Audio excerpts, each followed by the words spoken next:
इलाका किसी का भी हो धमाका, जो भी लुधिया वाले सचिन मलगाम का होगा।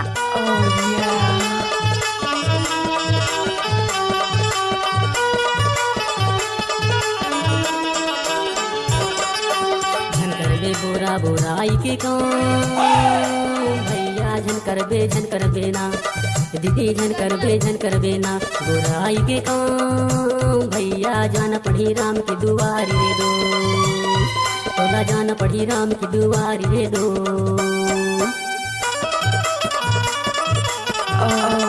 डीजे सचिन मलगाम।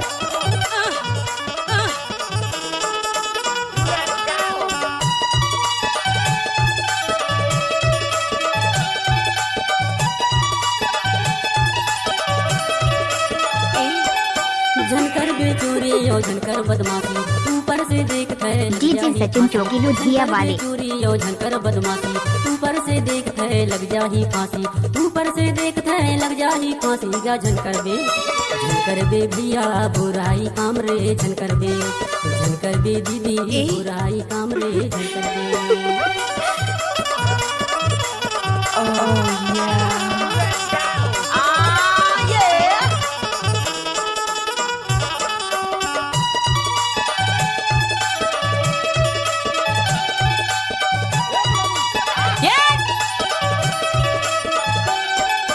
दूसर के जिंदगी ला काबर बिगाड़े, नियत खराब है काबर बिगाड़े, दूसर के जिंदगी ला काबर बिगाड़े, नियत खराब है काबर बिगाड़े, ऊपर से देखता है तोला पछाड़ेगा। झनकर बे भैया बुराई काम रे, झनकर बे दीदी बुराई काम रे, झनकर बे।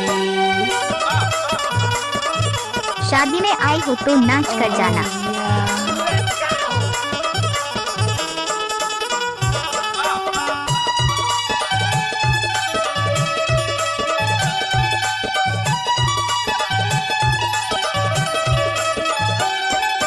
अच्छाई करके तय अच्छा कमा ले, दुनिया ला छोड़ के बैकुंठ बना ले, अच्छाई करके तय अच्छा कमा ले, दुनिया ला छोड़ के बैकुंठ बना ले, ऊपर से देखता है सबके रखवाले गा। झनकर बे भैया बुराई काम रे, झनकर बे दीदी बुराई काम रे, झनकर बे।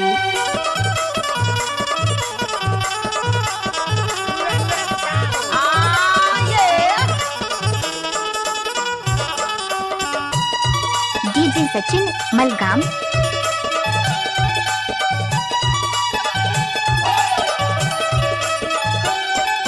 झनकर बे बुरा तय झनते रवाबे, जैसे कामाबे ता वैसे ही भरबे, झनकर बे बुरा तय झनते रवाबे, जैसे कामाबे ता वैसा ही भरबे, ऊपर से डीजे सचिन चौकी लुधिया वाले। झनकर बे भैया बुराई काम रे, झनकर बे दीदी बुराई काम रे, झनकर बे बोरा बोराई के काम भैया झनकर बे ना, दीदी झनकर बे ना, बुराई के काम भैया जान पड़ी राम की दुआरी रे दो, तोला जान पड़ी राम की दुआरी रे दो, तोला जान पड़ी राम की दुआरी रे दो, तोला जान पड़ी राम की दुआरी रे दो।